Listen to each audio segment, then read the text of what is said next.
Nanghihinang nakahiga sa isang hospital bed si Lola Carmen. Siyang ina sa binan ni Eliza.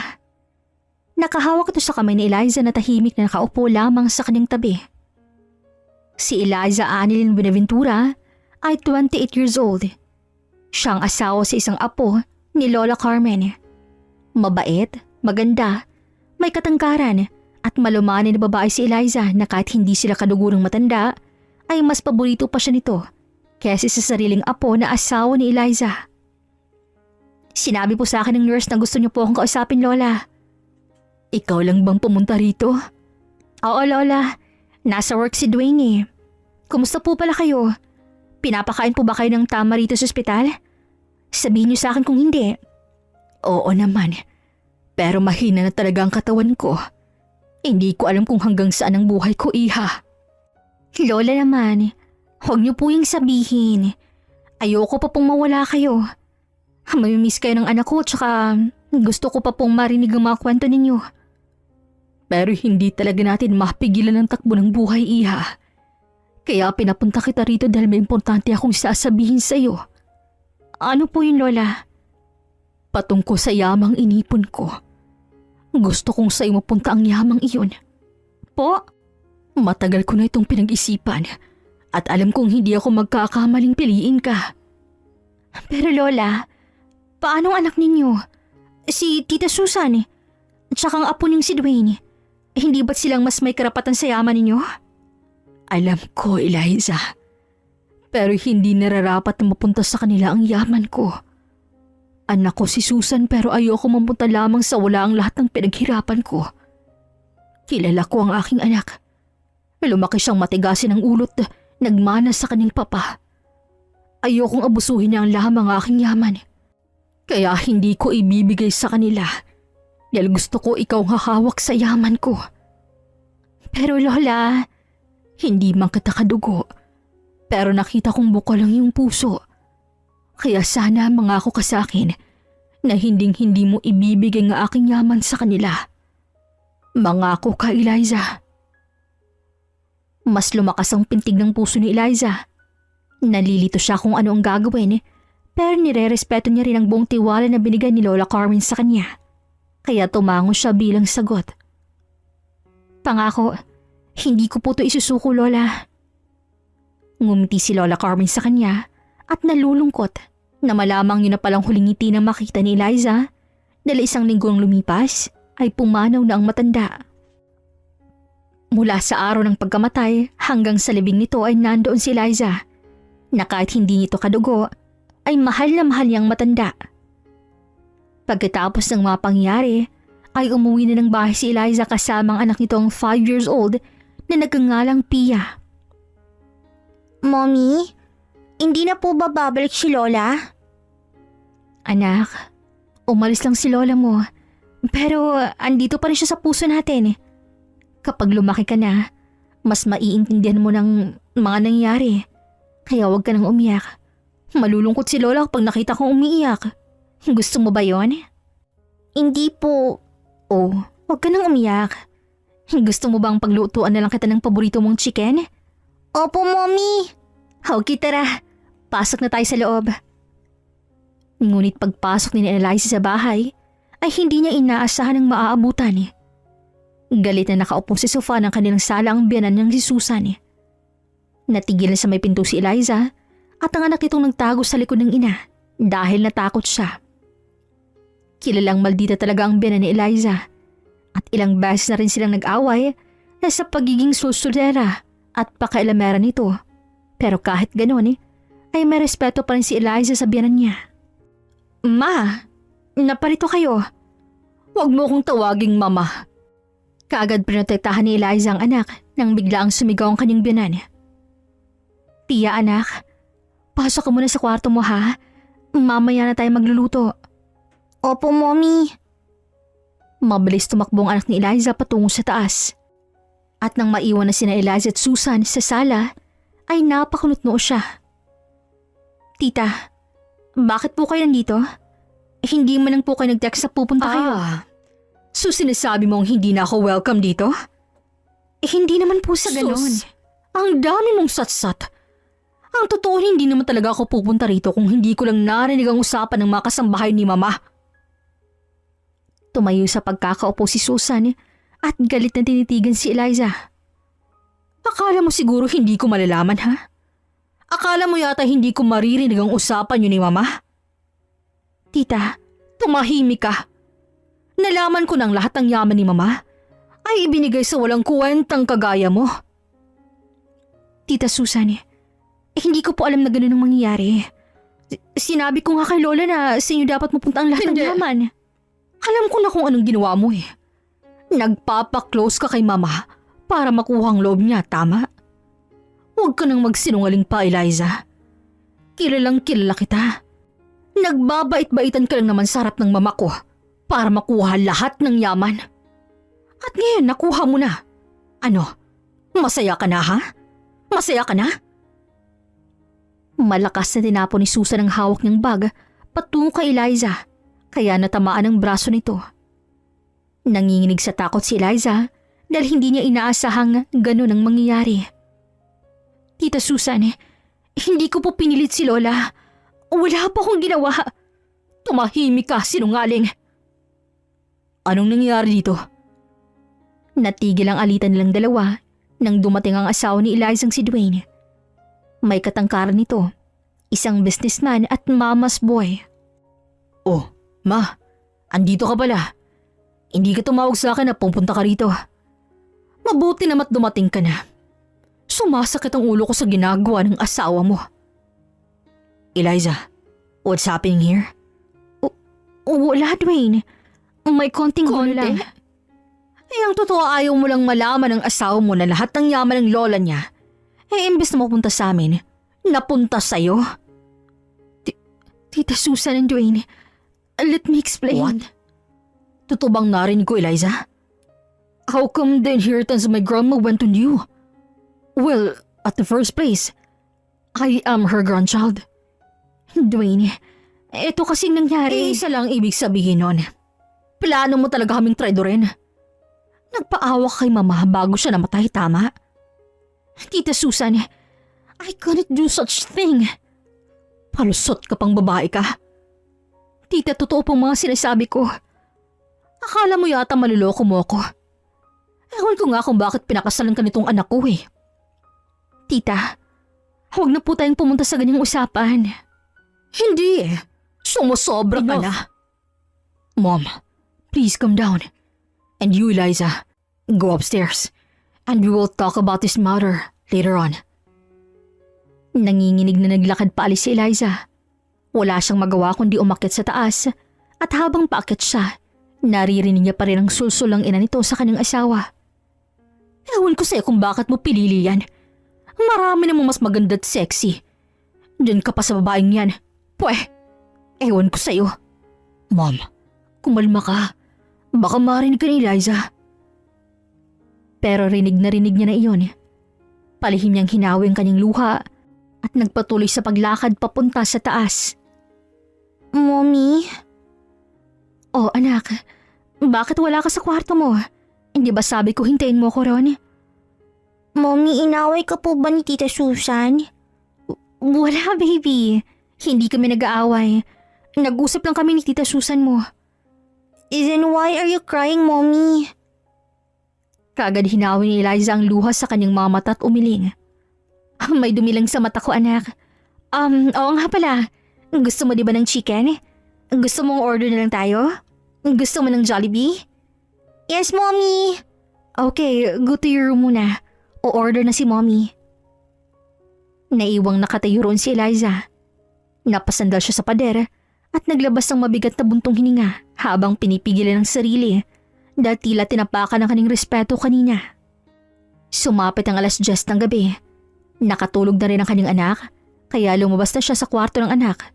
Ngunit naabutan niya naghihintay rin ng asawa niyang si Dwayne. Dwayne, hindi ka pa ba matutulog? Mag-usap tayo, Eliza. Tungkol ba daw kanina? Dwayne, mas mabuting magpahinga muna tayo. Huwag kang mag-alala. Ikakwento ko naman sa'yo lahat-lahat eh. So sinasabi mong totoo nga? Na sa'yo napunta ang yaman ni Lola? Mahal, Baka marinig ka ni Pia. Kung ganun, dun tayo mag-usap. Pero mahal, pagod ako. Bukas na... Aray! Mahigpit na hinawakan ni Dwayne ang braso ni Eliza at baka sa mukha nito ang inis sa asawang si Eliza. Si Eliza na may nagulat sa naging reaksyon nito. Dwayne, ano ba? Nasasaktan ako. Bitawan mo ako. Anong ginawa mo ha? Bakit napunta sa'yo ang pera? Sabihin mo sa akin. Hindi ko nga alam, Dwayne. Wala akong ginawa. Kinausap lang ako ni Lola Carmen na sa akin ibigay ang yaman niya. Huwag mo akong lokohin, Eliza. Totoo nga. Bakit hindi ka ba naniniwala? Tinakwil ni Eliza ang kanyang kamay mula kay Dwayne. Nagulat nga ako nang malamang bakit sa akin pa napunta eh. Nagsasabi ako ng totoo. Wala akong ginawa para ibigay sa akin ni Lola ang milyong pera, Dwayne. Sige, sabihin na nating may tiwala nga siya sa'yo. Kung ganun bilang asawa mo, ibigay mo sa akin ang pera. O, ano? I-transfer mo lahat ng pera sa bangko ko. Hindi mo ba yun naiintindihan? Asawa kita. May karapatan ako sa'yo. Kaya sa ayot sa gusto mo, akin na ang pera. Dwayne, teka lang naman. Hindi ko inaasahang sasabihin mo yan. At saka, hindi ko naman ipagdahanapot sa iyo. Di akin nasabi. Napakuyom ng kamaw si Eliza sa bailing. Hindi ko to ibibigay sa iyo. Anong sabi mo? Muling naalala ni Eliza ang pangako niya kay Lola Carmen na hindi ito ibibigay kay Dwayne at lalong-lalo na kay Susan. Nangako ako sa lola mo na hindi ito ibibigay sa inyo dahil yun ang sabi niya. Tangina, sabi ko na nga ba? Mga hayop talaga kayo, no? Isa na rin yung matandang yun. Dwayne, huwag mo ang pagsalitaan ng ganyan si Lola. Tsaka, dahil lang sa pera magkakaganyan ka na? Parang hindi na ikaw ang Dwayne kilala ko. Hindi na tuloy ni Eliza ang kanyang mga sasabihin nang mahigpit siyang hawakan ni Dwayne sa pisngi. Talagang hindi mo lang talaga ako lubusang kilala, Eliza. Kaya kung ako sa'yo, ibigay mo na sa akin ang pera. O baka gusto mong magkamatayin tayo rito? Nagulat at natakot si Eliza sa naging sambit ni Dwayne bago siya bitawan at naglakad paalis habang naiwan siya roong nanginginig sa takot. Lumipas ang ilang araw ay walang imikang naganap sa mag-asawa. Hindi na rin umuwi ng bahay si Dwayne na naging katanungan ng kanilang anak na tila hindi na alam ni Eliza ang irarason dito. Mommy? Where's Daddy po? Nasa work si Daddy eh. Baka bukas uuwi na siya. Pero Mommy, you told me yesterday na ngayon po siya uuwi. Are you lying to me, Mommy? Nasasaktan si Eliza sa saad ng anak dahil tila hindi nito nadadala sa mga rason niya. Pero hanggat kaya niyang itago ito sa anak ay gagawin niya. Pia anak, listen to Mommy, okay? Daddy is working. He's working for you to be happy. Para makabili tayo ng chicken and toys. Here, Daddy loves you so much. Kaya don't be sad na, okay? Sorry na, Mommy. Oh, maglaro ka muna roon. May asikasuhin na muna si Mommy sa baba. Napabuntong hininga si Eliza at nangangamba na rin dahil halos mag-iisang linggo nang hindi umuwi si Dwayne sa bahay nila. Habang nagliligpit ng mga damit si Eliza, ay isang tawag ang kanyang natanggap at mula ito sa kanyang katrabaho. Oh, Mare, napatawag ka. Eliza, hindi naman sa nangyayang ako sa buhay mo, ha? Bakit? Anong meron? Kasi si kumparing Dwayne, nakita ko sa tapat ng store ko. May kasamang dilaga. Ayun oh, ang sexy nga eh. Akala ko kaibigan niya lang o kamag-anak. Pero kung makakapit sa braso parang hindi naman ganun. Oh, ano? May kasama siyang babae? Teka ha, picturean ko tapos send ko sa'yo. Sige. Kinall-ended ni Eliza ang tawag at hinintay ang picture na ma-send ng kanyang kaibigan. At ilang segundo lang ay na-send na ito at kitang-kita sa larawan ng kanyang asawang si Dwayne kasamang isang babaeng hindi kilala ni Eliza. Nagsimulang manginig ang kanyang mga kamay at iisa lamang ang ibig sabihin doon. May kabit ang kanyang asawa. Yaya, Yes po, ma'am. Pakibantayin mo na si Pia. May pupuntahan lang ako. Kapag nagtanong siya kung saan ako pupunta, sabihin mo nga may binili lang ang mommy niya. Okay po, ma'am. Dali-daling lumabas ng bahay si Eliza at pinaharurot ang kanyang sasakyan patungo sa sinasabing katapat na store kung saan makikita sa larawan na magkasama ang kanyang asawa at kabit nito. Nang marating ang lokasyon, ay kaagad niyang nahagilap ang sasakyan ni Dwayne. Kaagad siyang lumabas ng sasakyan at pinasok ang isang shop ng mga alahas. At doon, kitang-kita niyang magkahawak kamay si Dwayne at ang kabit nito. Babe, gusto ko nito. I'll buy it for you, babe. Ano pang gusto mo? Ito rin. At saka, aray! Hindi natuloy ng babae ang kanyang mga sasabihin nang may humilas sa kanyang buhok at ito'y walang iba kundi si Eliza. Eliza? Hayop ka? Hayop kayong dalawa? Eliza, bitawan mo siya. Lalo ka na! Malakas sa sinampa ni Eliza si Dwayne na siyang naluluha sa revelasyong nasaksihan. Kaya pala hindi ka na umuwi sa bahay ng halos 1 linggo na? Kasama mo palang kabit mo? Kabit? Dwayne, what's happening here? You told me you're single. Nagkakamali ka. Asawa kong kinikirengking mo. Mga hayop kayo. May anak na naghihintay sa bahay tapos ito ang maaabutan ko? Eliza, stop it! You want me to stop? You want me to fudging stop even though I am deeply hurting, Dwayne? Kaya pala gusto mo makuha lahat ng pera para igastos sa babaeng yan? Eliza, I said enough. Yes, enough. We are enough too. At wag na wag ka nang babalik sa buhay namin ni Pia. Aalis akong kasama siya. At hindi ko ibibigay ang yaman na pinamana sa akin ni Lola dahil sa karumihan mo. Tapos na tayo. Magsama kayong mga hayop kayo. Dali-daling lumabas ng shop si Eliza. Maraming nakausisa sa kanilang dalawa pero wala na siyang pake. Tila nabubulag na siya sa luhang kusang nahuhulog sa kanyang mga mata. Eliza, open the door. Kumatok pa talaga si Dwayne sa pinto ng kanyang sasakyan. Pero mabilis na pinaharurot iyon ni Eliza upang bumalik na sa bahay. Paulit-ulit na siyang tinatawagan ni Dwayne pero hindi niya ito sinasagot hanggang siya marating ng muli ang bahay at tumakbo papasok sa loob. Yaya? Oh, ma'am, nandito na po pala kayo. Where's Pia? Tell her na aalis na kami. Po? Pero kasi... Parang narinig kong aalis. Natigilan sa paglalakad si Eliza nang marinig ang boses ng kanyang binan. At hindi nga siya nagkamali. Nakakross ang mga braso nito at mataring nakatingin kay Eliza. Aalis ka kasama ang apo ko? Saan naman? Hindi man lang ba ito alam ng anak ko na asawa mo? Mahigpit na napahawak si Eliza sa kanyang cellphone na kahit gusto niyang itikom na lang bibig at hindi na sumambat pa si Binan ay hindi niya na napigilan.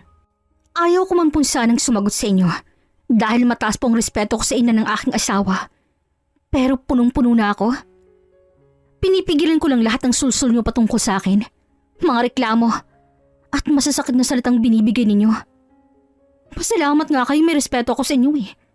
Dahil kung hindi ko pipigilan ang sarili ko. O, anong sabi mo? Pagod na ako sa lahat ng sinusumbat niyo na para bang kayong nagpalakit nag-alaga sa akin. Huh, anong klaseng asawa ka? Nababaliw ka na. Kayo ang baliw. Ang anak niyo ang baliw. Wala yata kayong kalam-alam sa malaswang ginagawa ng anak mo. Nakahuli ko lang naman siyang may kasamang ibang babae. Gusto mo ng ebidensya? O ito, idikit mo sa mga mata mo kung gaano karumi at walang respeto ang pinalaki ninyo. Nagulat si Susan sa nakitang may kabit nga ang kanyang anak. Kaya aalis kami ng anak ko at hindi na babalik pa. Magpa-file din ako ng kaso at annulment kay Dwayne laban sa ginawa niya sa aming dalawa ni Pia. Naglakad pa si Eliza upang umakyat na sa itaas at mag-impake. Pero sa hindi niya inaasahan ay malakas siyang hinila ni Susan sa buhok. Napasigaw siya. Masyadong mahigpit ang kapit ni Susan sa anit ni Eliza kaya nadadala siya sa kaladkad nito hanggang marating nila ang kusina. Nakakapit sa pintuan si Eliza pero sinipa siya ni Susan kaya napabitaw siya at nadapa sa sahig. Hindi pa ako tapusing babae ka. At sa hindi inaasahan ni Eliza ay malademonyong kinuha ni Susan ng isang kaldero na may mainit na tubig, nakakakulo lamang. At diretsong tinapon to ni Susan sa mukha ni Eliza. Napasigaw at napahiyaw si Eliza. Napahiga siya sa sahig habang tila kinakain ng kumukulong tubig kanyang makinis na balat. Walang tigil siya sa pagsigaw na tila sinusunog ang kanyang mukha. Kasabay naman doon ang pagdating ni Dwayne na hindi makagalaw sa mga nasaksihan ang anak niyang si Pia na umiiyak sa sinapit ng ina. Dwayne, hindi ko sinasadya. Aksidente siyang natapunan ng kumukulong tubig. We need to bring her to the hospital now. Yaya, makibantay kay Pia. Matulungan mo ako. Patuloy sa pagyak si Eliza habang pasikreto namang napangiti si Susan na siyang sangkot sa nangyari. Kaagad na agapan ng doktor ang sugat sa mukha ni Eliza. Ngunit dahil sa temperatura ng tubig na dumapos sa kanyang balat, ay naging malaking ang epekto nito sa kanyang mukha. Walang malay na nakahiga si Eliza sa hospital bed habang nakatali ng bandage ang buong mukha niya. Magiging matagal pa bago gumaling ang sugat sa kanyang mukha. Lalo pat 100 degrees Celsius na mainit na tubig ang kanyang natamo. Kung ganun, buhay pa ba siya noon? Maswerte't nadala niyo agad ang pasyente rito sa ospital. Mabuti naman kung ganun. Salamat, Doc. May excuse. Naiwan doon ang maginang Susan at Dwayne. Pinagmamasta ng walang malay na si Eliza. Ma, ano ba kasi nangyari? Bakit siya nadapuan ng mainit na tubig? Kasi yumuko siya. Tapos aksidente niyang natamaan ng hahawakan ng kaldero. Kaya ayun. Pero sabi ni Yaya, nag-aaway kayo. Totoo ba yun? Nag-aaway? Nako, hindi Hindi kami nag-aaway. Nag-uusap lang naman kami. Huwag kang maniwala sa mga babaeng yun. Mga chismosa. Buti na nga lang at nadala ko siya kagad dito. Saglit na kinabahan ang ina ni Dwayne dahil munti ka na siyang mabuking na siya talagang nagtapon ng mainit na tubig. Habang pinagmamasta ng anak, ay naalala niyang sinabi ni Eliza patungkol sa kanyang nalaman. Dwayne, totoo ba na may ibang babae ka? Natigilan si Dwayne at hindi nakasagot dahil guilty siya na totoong may kabit siya. Hindi ko sinasadya yun, Ma. Malungkot ako. Hindi ko alam kung anong ginagawa ko ng mga panahong yun. Kumalma ka, anak. Wala kang dapat ipaliwanag. Alam kong nagawa mo yun dahil hindi kayang ibigay ng babaeng yan ang gusto mo. Ma, baka marinig ka ni Eliza. Totoo naman Ewan ko nga kung bakit mo siya pinakasalan. Maganda nga siya pero may lihim na plano sa yaman ng lola mo. At ayun nga, nakuha niya. Ma, wag na muna natin yung pag-usapan. Sana magising na si Eliza para makahingin ako ng tawad sa kanya. Nagkamali ako sa ginawa ko. Sa tingin mo mapapatawad ka niya?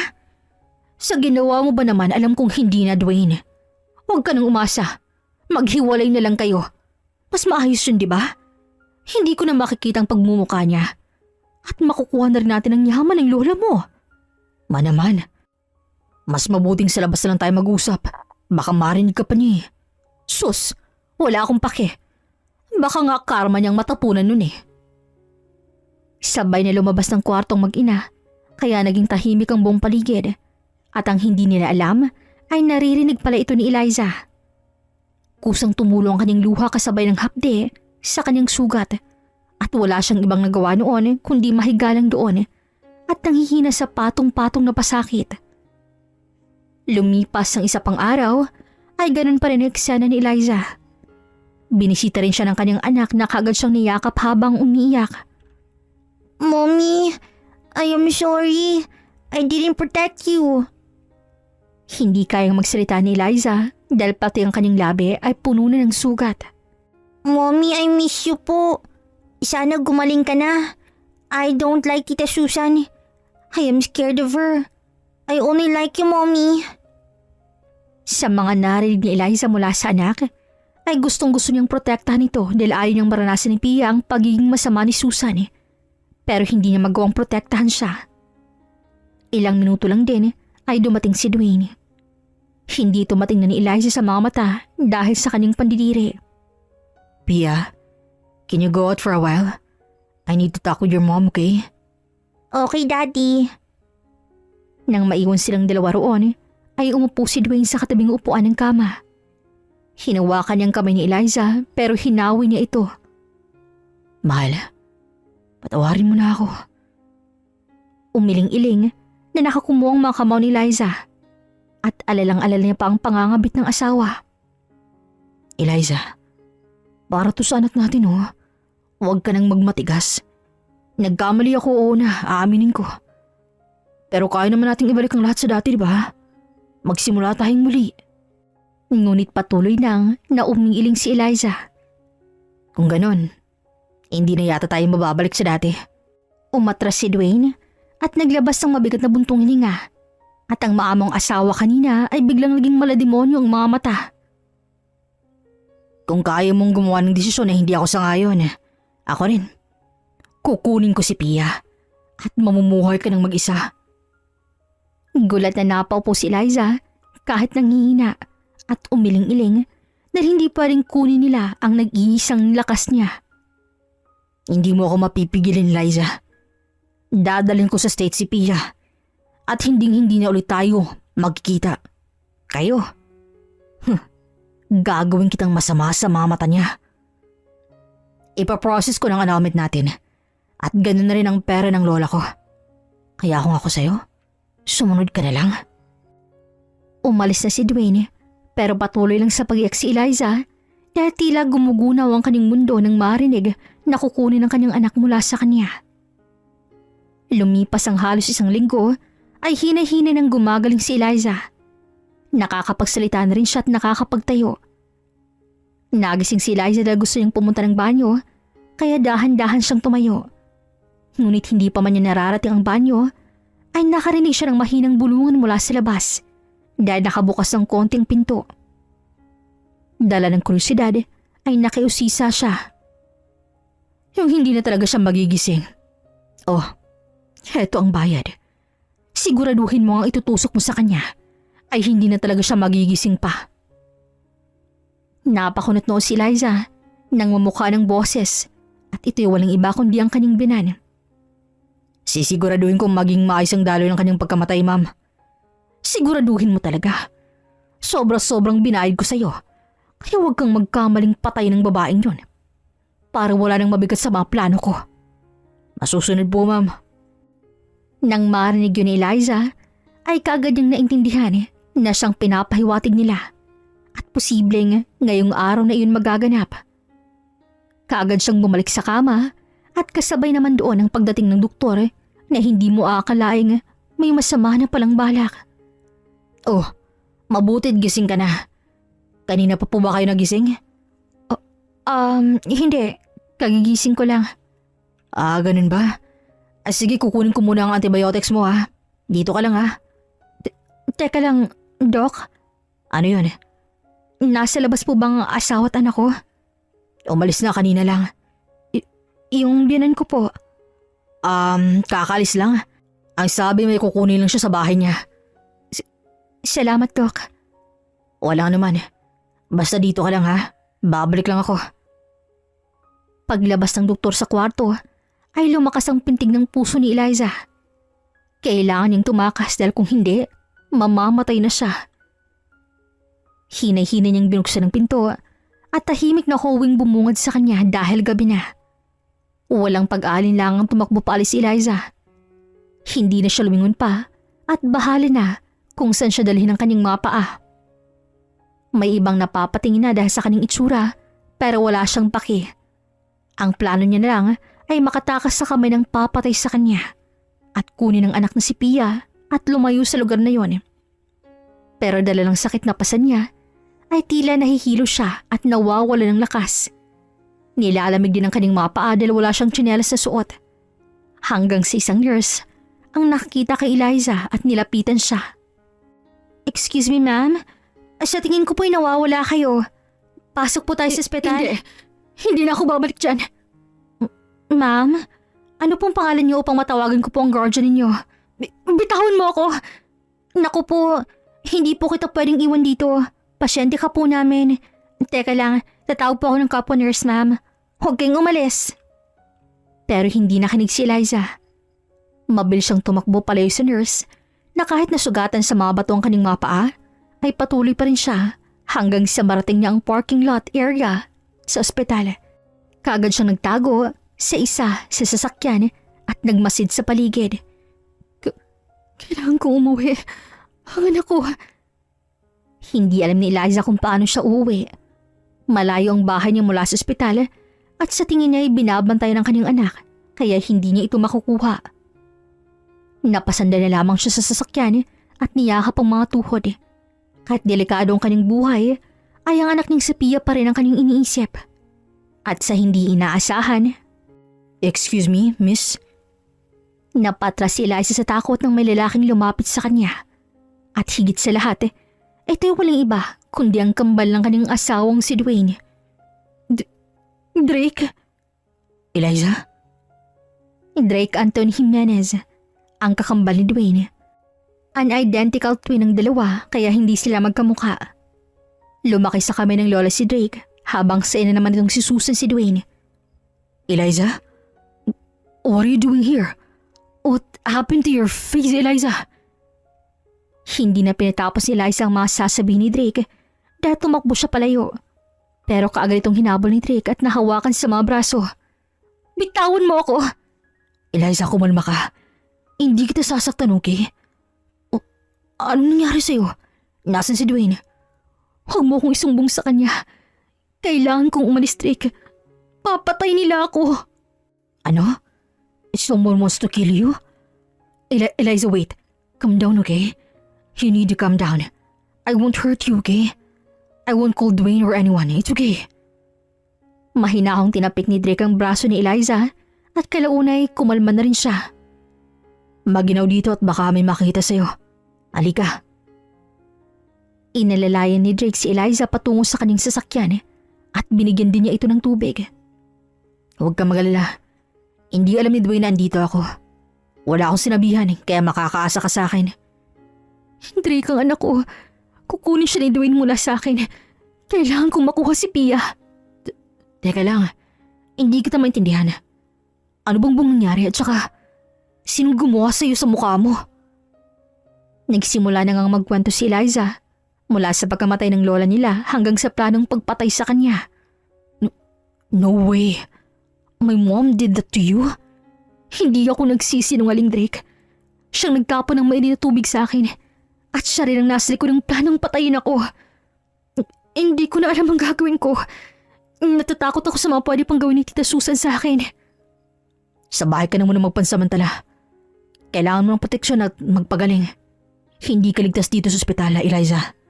Kaya sasama ka muna sa akin. Pero... Oo, nagtataka ngayon kung bakit kinakampihan kita. Kahit kapatid at ina ko sila. Alam kong mahirap din paniwalaan pero kagaya mo'y sinasaktan din nila ako noon. Kaya humingi ako ng tulong kay Lola at doon ako nanirahan.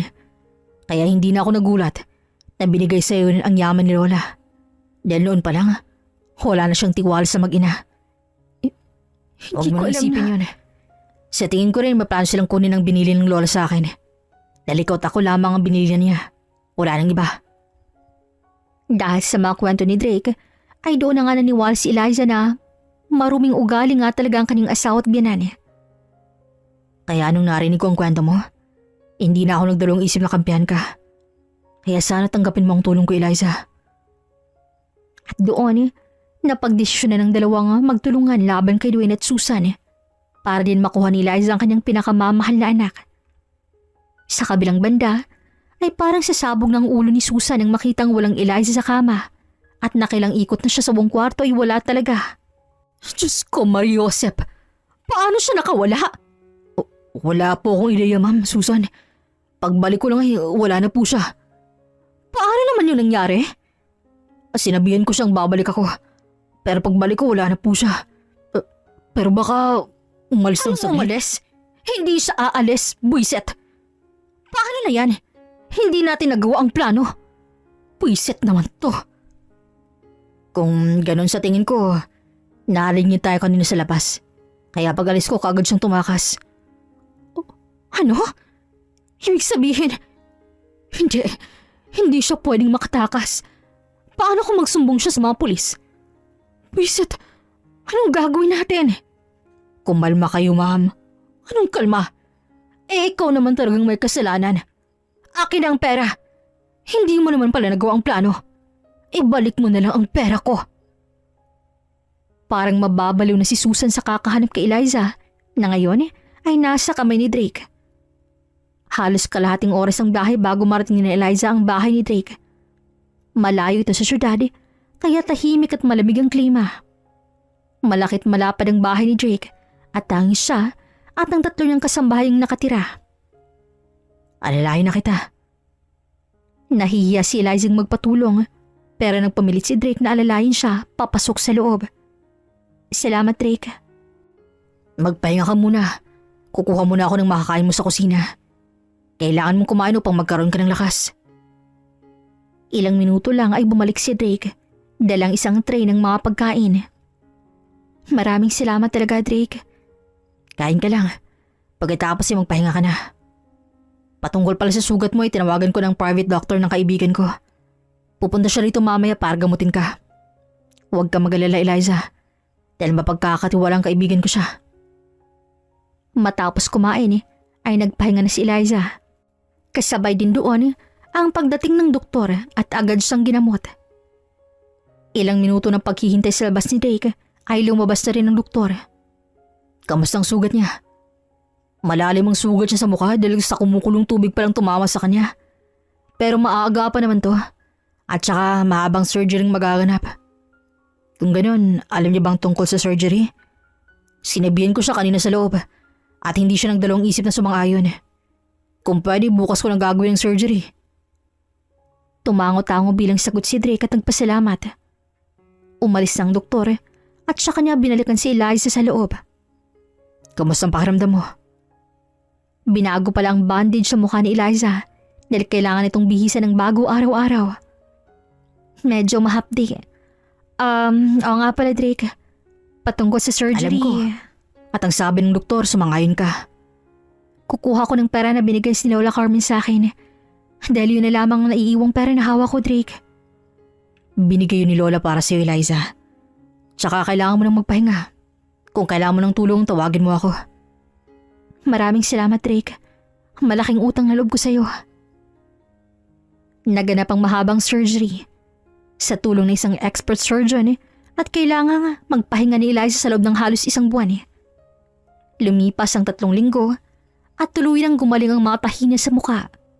At nang iharap ni Drake ang salamin kay Eliza, ay gusto niyang maiyak sa tuwa dahil bumalik sa dati ang kanyang muka at tila hindi ito dumaan sa malubhang insidente. Mabuti naman successful ang naging surgery. And I hope you're happy too, Eliza. Hinaplos ni Eliza ang kanyang muka at sa muling sandali ay napangiti siya. Kung hindi dahil sa tulong mo, hindi ako makakabalik sa dating ako. And it's also because of your determination. By the way, what will be your plan now? Kukunin ko muna si Pia mula sa kanila at kapag nakuha ko na siya, doon ko nasisimulan ang pagpapahirap sa kanila. Patungkol kay Pia, ako nang bahalang kumuha sa kanya dahil hindi ka dapat nila makita kagad, Eliza. Tumango-tango bilang sagot si Eliza at nagpasalamat. Maya-maya pa'y umalis na si Drake upang puntahan ang anak ni Eliza habang naiwan naman siya sa bahay upang makapag-isip. Sa bahay ni Dwayne kung saan kasalukuyang nakaupo sa sahigang batang si Pia na patuloy sa pag-iyak. Pinapatahan ito ng mga yaya pero hindi pa rin siya tumitigil dahil patuloy niyang hinahanap ang kanyang ina. Mommy! Gusto ko pong makita si Mommy! Tana, Pia. Hindi namin alam kung saan ang mama mo. No! Mommy! Pwisit! Ano ba yung maingay na yan? Kakababa lamang ni Susan sa hagdan at naabutan niyang umiiyak ang apo niya. Pero imbis na patahanin ito, ay dumadagdag siya sa kakaiyak ng bata. Sabing tahimik? Hindi ka talaga tatahimik? Mommy! I want Mommy! Patay na ang mama mo. Matitigas ang ulo niyong dalawa. Halika rito. Hawak-hawak ang isang stick na kahoy ay pinalo niya ito sa puwet ng bata na mas kinayak habang ang dalawang yaya ay naawang pinapanood ng bata at walang magawa sa kasama ni Susan. Mommy! Sabing tumahimik Mom, ka. stop. Ipapalo na sana si Susan ng stick pero kaagad itong napigilan ng kakarating na si Drake.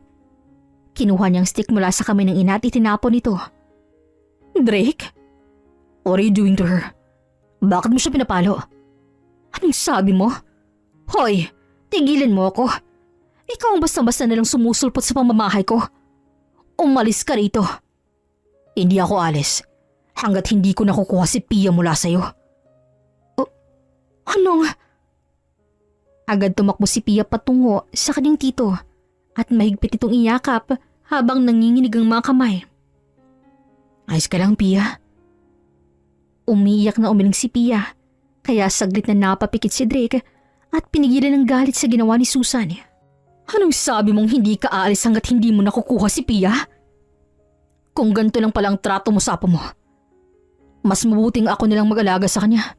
Nang sa gayon hindi mo na masasaktan si Pia. Ha, talaga? Sabi ko na nga ba, isa ka sa magiging sakit sa ulo eh. Pia, punta ka muna sa car ni Tito ha. Hintayin mo ako ron. Dali-daling tumakbo si Pia palabas at naiwan doon ang mag-ina. Manaman, bata yung kaharap mo. Hindi ka ba naawa? Anak siya ng babaeng kinamumuhian ko, kaya tumahimik ka, Drake. Kaya nga, kung galit ka sa mag-inang yon, ay mas mabuting ilayo ko na lang si Pia sa'yo. Nang sa ganon ay hindi lumaking may galit ang batang yun sa'yo, ma. Dahil ayokong mag-ayos siya sa akin na walang ibang naranasan kundi pasakit mula sa'yo. Malakas na sinampal ni Susan si Drake, pero imbis na ipakita ni Drake ang galit, ay nanatili lamang siyang kalmado. Kahit sampalin mo man ako ng ilang beses, wala akong paki. Basta sa ayos sa gusto mo, ako ang mag-aalaga kay Pia pansamantala. Alis na kami. Tumalikod na si Drake at hindi na lumingon pa. Pagkatapos, ay mabilis niyang pinaharurot ang sasakyan palayo. Are you okay, Pia? Are you hungry? Do you want to eat something? Tito Drake, gusto kong makita si Mommy. Totoo po bang sinabi ni Lolong wala na po si Mommy? Pinagmasdan ni Drake ang nakakawang inusenting mga mata ng anak ni Eliza. I want you to calm down, Pia. At alam mo ba kung bakit kita kinuha roon? Upang magkasama na kayo ng mommy mo. Really, Tito? Oo, kaya wag ka nang umiyak, okay? Matulog ka muna sa biyahe para pagdating natin sa bahay, yayakapin mo si mommy. Abot tengang ngiti ng bata at maya-maya lang ay sumunod din ito na matulog saglit. Lumipas ang halos isang oras ay narating na rin nila ang bahay. Hawak kamang pumasok sina Drake at Pia doon. At doon, nakatayo naghihintay ang walang iba kundi si Eliza. Mommy? Ako nga, Pia. Halika! Mabilis tumakbo si Pia at nagsalubong ang mahigpit nilang yakap sa isa't isa. At ganun din ang luha sa kanilang mga mata. Diyos ko, mabutit okay ka lang, anak ko. Mommy, I miss you po. Miss na miss din kita, anak. Mahal na mahal ka ni Mommy. Habang emosyonal lang mag-ina, ay pinanood ni Drake kung kaano katibay ang pagmamahal na meron silang dalawa na hindi niya naranasan hanggang ngayon. Pero kahit ganon, ay masaya si Drake na makitang nasa mabuting kalagayan na ang anak ni Eliza. Sumapit ang gabi, ay pinatulog na ni Eliza ang anak. Lumabas muna siya saglit upang lumanghap ng preskong hangin at naabutan doon si Drake na nagmumuni-muni. Hindi ka rin ba makatulog? Napalingon si Drake sa kararating lang na si Eliza at inalukan ng upuan. Salamat. Hindi rin Masyado yatang maraming nangyari ngayon. Kapag kailangan mo ng tulong, huwag kang magdadalong isip na lapitan ako, Drake. Mula ngayon kasangga mo na ako. I appreciate that. By the way, how are you and Pia? Okay naman, pinatulog ka na. Medyo nalito lang siya sa mga nangyayari kaya ipinaintindi ko sa kanya't nangako rin siya na isisekreto ang mga nilaman pansamantala. Mabait na bata si Pia. Mabuti nagmana siya sa'yo, no? Ikaw din. Ang layo ng ugali mo kay Dwayne at Susan. Nagmana kaya ata kay Lola Carmen. Well, I was happy too that I didn't inherit my mom's attitude. Kung ganun, maraming salamat at nagmana ka kay Lola. Thank you for helping me, Drake. We are not yet starting. When will you start your plan?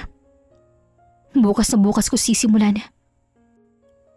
Lumipas ang umaga. Malakas na pinaharurot ang sasakyan ni Dwayne kasamang babae nito na hindi niya hinihiwalayan.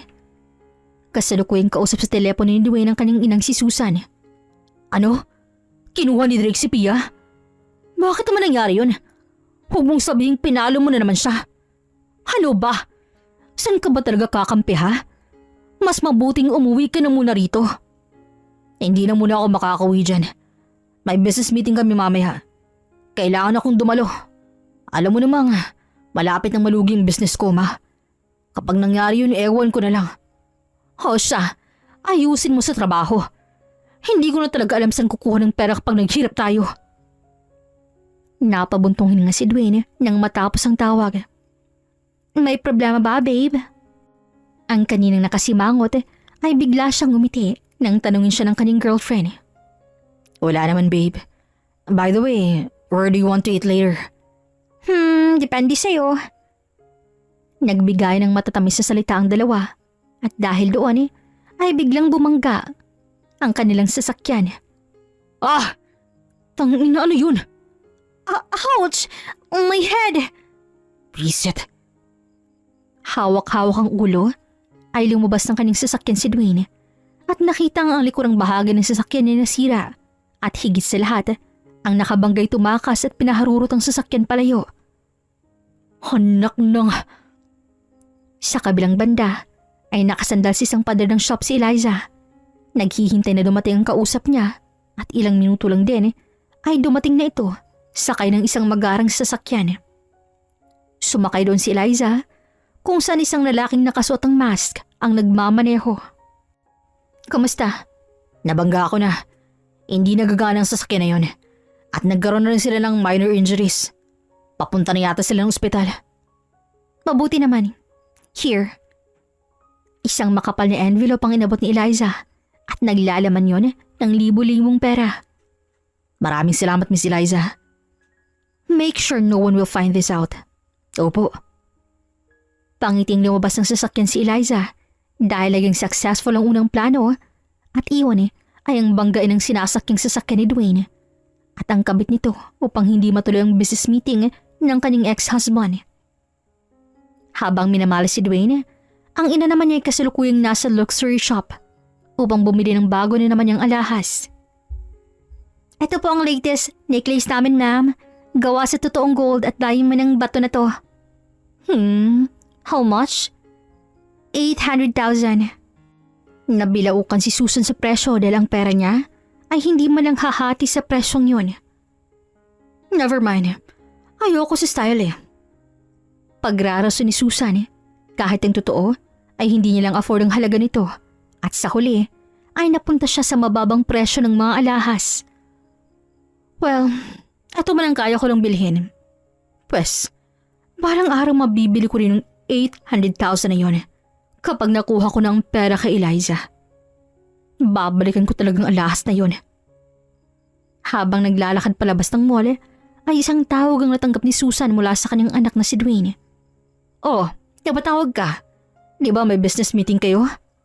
Ma, andito ako sa ospital. May bumangga sa amin habang nagmamaneho eh. Kaagad pumunta si Susan sa ospital, nag-aalala sa kalagayan ng anak at nakabangga pa talaga siya sa hallway ng isang estranghero dahil sa pagmamadali. Ano ba? Tumingin ka nga sa dinadaanan mo? Kahit siya na nakabangga, siya pang galit. Kainis, hindi tumitingin sa dinadaanan. Pagdating ngayon nakabandage ang kamay ni Dwayne at katabi ang girlfriend na nagsiselfone. Ako, Diyos ko, anong nangyari sa iyo, anak ko? Ma, may bungga sa amin tapos tumakas. Bakit mo pinatakas? Paano natin makukuha ng pera dahil hospital ka? Yun nga eh. Tita, kumalma po muna kayo. Gusto niyo po ba ng kape? Buti na lang nandyan yung maganda mong girlfriend. Ay, okay lang ako, iha. Ma, paano na yan? Hindi na tuloy ang business meeting. Hindi ko na alam kung paano maisasalba ang business ko. Diyos ko, minalas ka naman kasi, Dwayne. Baka karma mo na yan. Oh, bakit ako lang? Dapat ikaw din ah. Huwag mo kong isali dyan. Kakabili ko lang ng alahas. Gusto mo makita? Ikaw, iha, tingnan mo to, ang ganda. Excited na kinuha ni Susan ang alahas sa kanyang bag.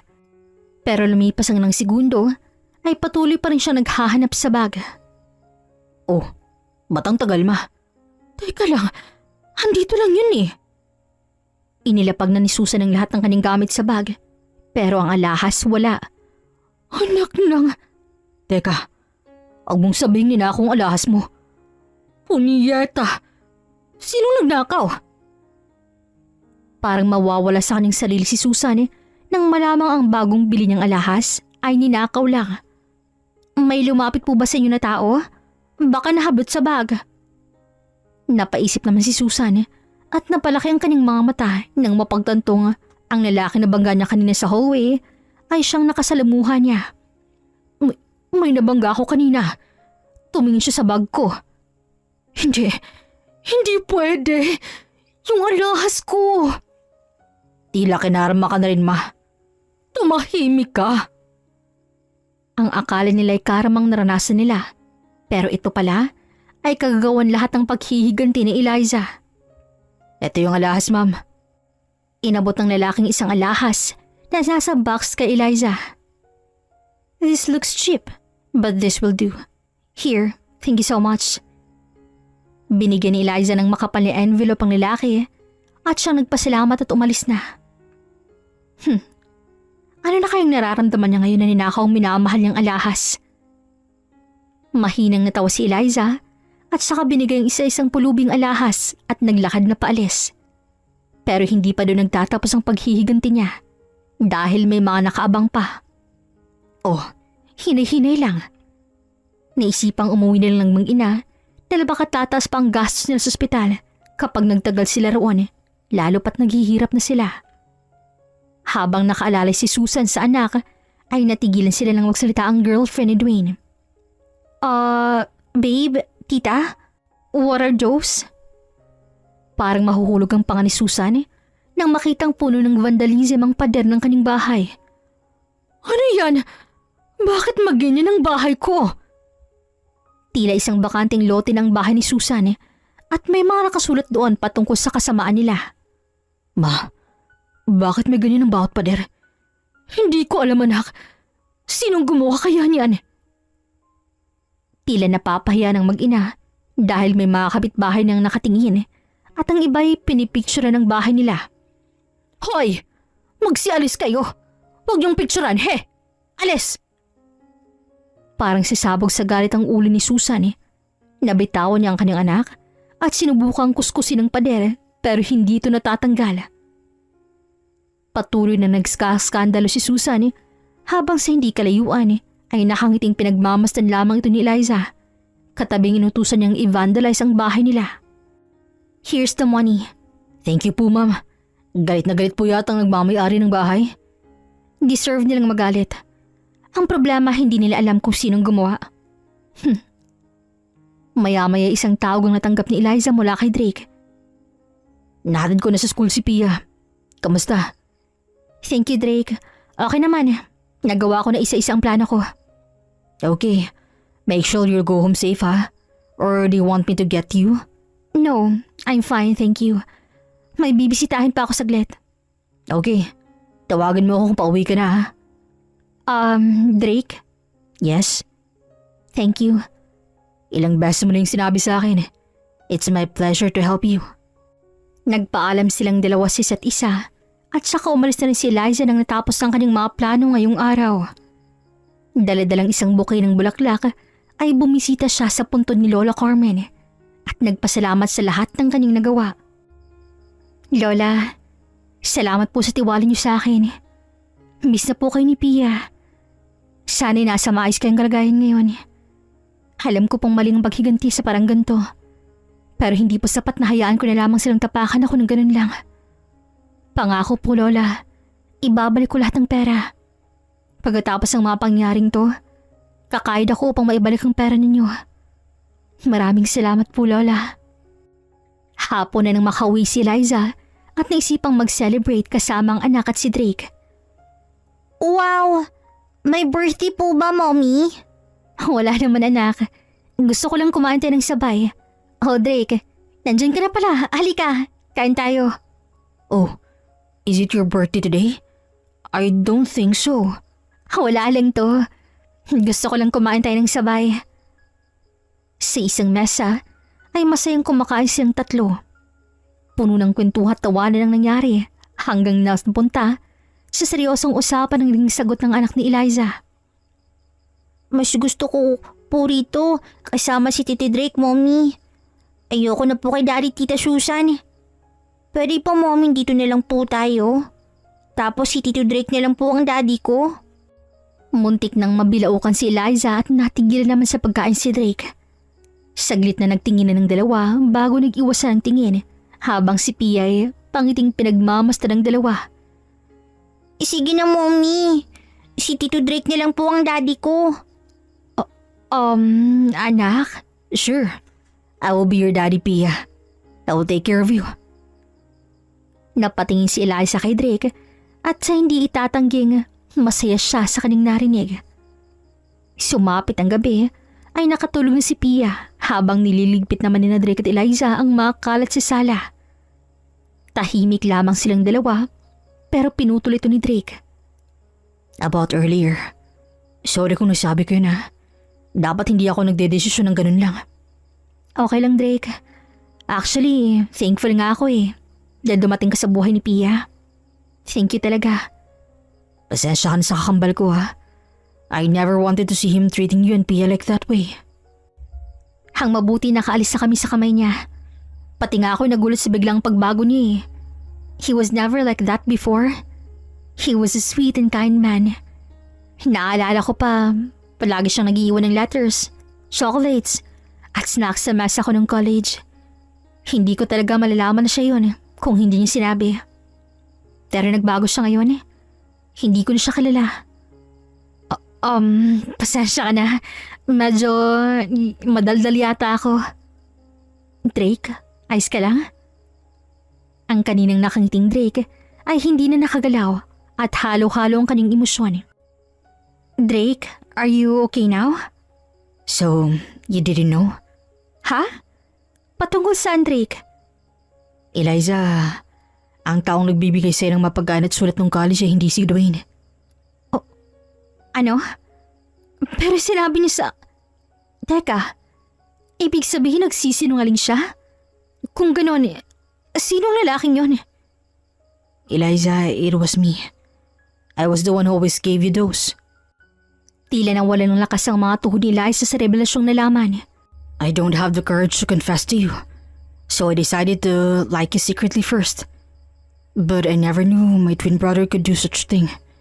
I never knew he would betray me on you. Hindi na nila napigilan ng maluha dahil halos 10 taon na palang nasa loob ng kalokohan ni Eliza at tumalo yung pagsisisi sa kanyang sistema. Dahil ang lalaking pakakasalan at mamahalin niya pala sana ay walang iba kundi si Drake. Sorry, hindi ko alam, Drake. Kusang niyakap ni Drake si Eliza na patuloy sa pag-iyak dahil tila buong buhay niya niloko siya. Ang lalaking totoong minamahal pala ni Eliza ay ang kakambal pala ng kanyang ex-husband na si Drake. Sumapit ang ilang araw ay mas nagkalapit ang loob ng dalawa habang ang paghihigante ay hindi pa natatapos. Dahil isang malaking pasabaw ang nakaabang sa mag-inang Susan at Dwayne. Are you sure you'll go first? Oo, kaya ko to, Drake. Good to know. You can do it, Eliza. Sa mismong birthday party ni Susan magaganap ang malaking pasabog sa isang hotel at hindi na makapaghintay si Eliza ang magawa ang kanyang plano. Happy birthday, Ma'am Susan. Ang bongga naman ng birthday mo. Ako pa. Siyempre CEO ang anak ko kaya bongga talaga. Pagsisinungaling ni Susan, kahit ang totoo, ay naghihirap na talaga sila. At utang na lang ang pinanggagastos sa party. Basta may maipakita lang sa mga taong mayaman sila. Nagsimula ng party Naunang nagbigay ng speech si Dwayne sa ina at susunod ay si Susan na mismo. Kaharap ang microphone ay pinalakpakan siya ng mga tao sa paligid. Pero hindi pa man siya nakakagsalita ay nawala ang ilaw sa paligid. Ang akala ng lahat brown out pero biglang nag-on ang ilaw sa harap ng stage. At higit sa lahat, isang babaeng nakasuot ang bogang maskarang nasa gitna. Nanlaking mga mata ni Susan. Sa babaeng nasa harap at napalaki pa ang kanyang mga matang lalo nang tanggalin nito ang maskara. At yun ay walang iba kundi si Eliza. Eliza? Good evening, ladies and gentlemen. I am Eliza Annalyn Buenaventura, the ex-wife of Dwayne Jimenez. Napuno ng bulungan ng paligid. At si Susan naman na nasa stage din ay akmang lalapitan si Eliza. Mayroong may kumapit sa kanyang mga balikat at ito'y ang bodyguard ni Eliza. I will make my speech short. I just want to tell every single one of you that I was a victim of Susan and Dwayne's assault. At higit sa lahat, may plano silang patayin ako dahil sa yamang iniwan sa akin ni Lola. At hindi lang yon, nahuli ko ring niloloko ako ni Dwayne at plano nilang kunin ang aking anak mula sa akin at i-blackmail ako na ibigay ang yaman. Kung akala ninyong mabuti ang mga puso nila, nagkakamali kayo. Demonyo sila. At kung ako sa inyo, mag-iingat ako sa kagaya nilang mga manloloko at hindi sila patatawarin. Tumahimik ka! Malakas na hinawa ni Susan ang bodyguard kaya nakatakbo siya palapit kay Eliza. Pero bago pa siya masasampal, ay sinampol ni Eliza ang cake sa pagmumukha ng kanyang binan. Yan, kainin mo yan hanggang sambulunan ka sa lahat ng kasamaan mo. Imbis na maging mabuting binan ka, maging mabuting lola sa anak ko. Mas masahol ka pa sa demonyo. Eliza, anong ginagawa mo dito? Lumapit din si Dwayne, pero malakas siyang sinampal ni Eliza na tila lalabas na ang kanyang kaluluwa. Isa ka pa? Hindi sapat ang sampal na yan sa lahat ng panulokong ginawa mo sa akin. Akmang sasabunutan na sana ni Susan si Eliza, pero napigilan nito nang kararating lang na si Drake. Drake? Huwag niyong subukang saktan si Eliza. Dila akong makakalaban ninyo. Anong kalokohan to? Huwag na kayong magmangmaangan pa. Tumigil na kayo sa mga ginagawa ninyo. Dahil ako'y biktima rin ng pang-aabuso ninyo. Sarili kong pamilya siyang nagbigay takot sa akin buong buhay ko. At ngayon, hindi ko hahayang may mabiktima pa kayo. Kasabay doon ay ang pagdating ng mga pulis na mas nagpagulo sa paligid. Bakit may mga pulis? Anong ginagawa nila rito? Nandito lang naman sila upang hulihin kayong dalawa.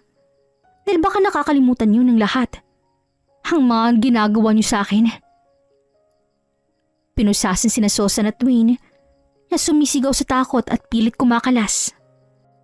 Susan at Dwayne Jimenez, kayo inaaresto sa salang pananakit, tangkang pagpatay kay Miss Eliza Buenaventura, adultery at panggagaya ng pagkakakilanlan. May karapatan kayong manahimik. Ano mang sasabihin niyo ay maaaring gamitin laban sa inyo sa korte. Sumisigaw si Susan at Dwayne, pero hindi ito pinapakinggan ni Eliza dahil alam niyang iyon ang mas makakabuti. Maya-maya lang ay tumahimik ng paligid. Okay ka lang? Hindi ka ba nasaktan? Okay lang ako, Drake. Mahigpit na niyakap ni Drake si Eliza habang kinakaladkad ng mag-ina patungo sa police station. Lumipas ang ilang session ng kaso ay guilty ang naging resulta ng mag-ina. Kaya abot langit ang saya ni na Eliza at Drake dahil may hustisya na rin naranasan nilang pagkanulo. Bumisita si Eliza kay Dwayne dahil may importante itong sasabihin. Isang salamin ang pagitan nilang dalawa. Nakaposes ang kamay ni Dwayne at patuloy na humihingi ng tawad kay Eliza. Eliza, hindi mo ito magagawa sa akin. Sorry ka na lang. Nagawa ko na. At nagawa ko yun dahil mali ka. Hindi mo na ako masasaktan pa, Dwayne. Hindi mo na lang pala ako niloko ng isang beses. Dahil niloko mo rin ako noon. Buong buhay kong pinagsisisihan ito na hindi pala ikaw ang lalaki sa likod ng mga nag-iiwan sa akin ng sulat ng college. Ang tanga ko sa parting naniwala ko sa iyong hayop ka. Kaya mabulo ka dyan sa kulungan at hinding-hindi kita mapapatawad. Mamumuhay kami ni Pia ng normal habang ikaw mabubulok dito. At iyon ang huling araw na kinuusap ni Eliza si Dwayne. Dahil simula nung araw na yon ay lumuwas na ng ibang bansang mag-inang Eliza at Pia kasama si Drake at doon sila namuhay ng payapa. Legal na hiwalay na sina Dwayne at Eliza dahil natapos na rin ang proseso ng annulment. Naiintindihan naman to ni Pia at kontento na sa pagmamahal na binibigay ng kanyang ina. Lumipas ang 5 buwan ay mas naging maayos ang buhay ni Eliza. Isa na siyang business owner sa isang maliit na cafe sa Canada. Thank you so much for coming! Halos araw-araw ay busy at dinudumog ng mga tao ang cafe ni Eliza. Pero kahit gaano ka-busy, ay may oras pa rin siya para sa kanyang anak. Sa isang parke sa Canada, ay kasalukuyang nagse-celebrate sila ng kaarawan ni Pia.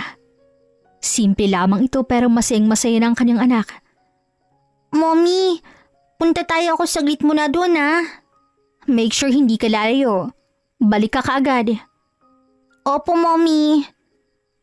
Naiwang mag-isa ron si Eliza, pero maya-maya lang ay isang lalaking nag-abot sa kanya ng bulaklak. At ito'y walang iba kundi si Drake. Oh, Drake, ikaw pala yan. Akala ko ba may work ka ngayon? Birthday ni Pia Dapat present ako. Surprise! Isang maliit na kahon ang inaabot ni Drake kay Eliza na siyang ikinangiti niya. Ano to? Birthday ni Pia pero akong nireregaluhan mo. You're the one who raised her, so you deserve that. Salamat ha. Wow, Quintas! Huwag mong sabihing mamahalin to. Iyaan mo na. Para naman yun sa'yo Ako na maglagay. Kinuha ni Drake ang kwintas at siyang nagsuot nito sa leeg ni Eliza. Thank you, Drake. Babawi talaga ako sa'yo. Mommy! Daddy! Nagulat si Eliza nang tawagin ni Piyang daddy si Drake, na si Drake namang mahinang natawa. Daddy, I'm happy you're here. Oo naman Siyempre birthday ng pinakamamahal kong anak. And they also have a surprise for you. Talaga po? Come with me. Eliza, sama ka na rin. Sabay naglakad silang tatlo habang nakatakip ang mga mata ni Pia. At sa isang puno nakasandalang brand new na bisikleta. Count 1 to 3, Pia. 1, 2, 3. Surprise! Wow, bike! Thank you, Daddy. Mahigpit na niyakap ni Pia si Drake. At saka kinuha ang kamay ng ina at pinayakap din. Kaya sila ng tatlong magkayakap sa isa't isa. Let's stay like this for a while. Kusang napangiti si Eliza at saka humangad kung saan nakaabang ang maamong mukha ni Drake. Drake, sorry kung huli ko nang nalaman ng lahat. Hindi kung sana nakilala kita. Shh. There's nothing to be sorry about that. Wala kang kasalanan. At wala ka nang dapat ikabahala. I am here now and Pia, I will protect you and her as long as I am alive. Everything happens for a reason. But the important is, it leads me to you. I love you, Eliza. I love you more than these words I said. Kaya simula ngayon na mamahalin at aalagaan ko kayo ng buong buo. Magsisimula tayo rito sa Canada. Kontento at masaya. Kakalimutan natin ang mga pasakit ng nakaraan at gagawa tayo ng bagong mundo na tayo lang. Hinaw ni Drake ang ilang hibla ng buhok na nililipad ng hangin at saka hinalikan siya sa noon nito. Mahal na mahal kita, Eliza. Kusang lumuha si Eliza dahil sa saya na malamang ang lalaking kaharap niya ay patuloy siyang hinihintay hanggang ngayon. Mahal na mahal din kita, Drake.